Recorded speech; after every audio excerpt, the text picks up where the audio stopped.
préparer une pâte à brownie, un classique des gâteaux au chocolat, venu des États-Unis.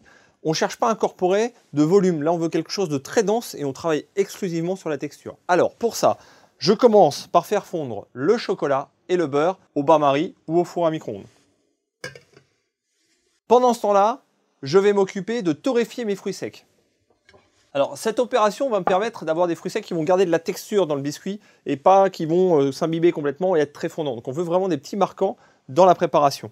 Je prends mes fruits secs, j'ai pris des noix, et je viens les concasser, soit en les coupant si vous en avez beaucoup, ou même avec les doigts. Ces fruits secs, je vais maintenant les torréfier dans un four préchauffé, 8 à 10 minutes, pour bien les faire sécher. Lorsque mon chocolat est bien fondu avec le beurre, je vais passer à la préparation de ma pâte. Je le mélange de manière à obtenir une préparation homogène, et je vais incorporer tout le reste de mes éléments au fur et à mesure dedans.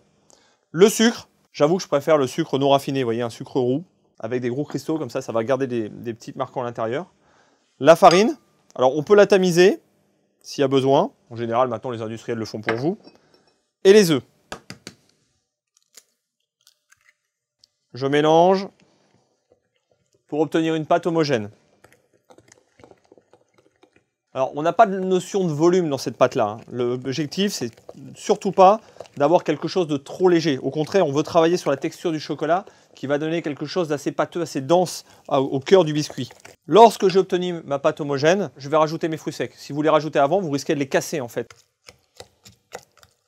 Et voilà. Je vais mettre maintenant ma pâte dans un moule.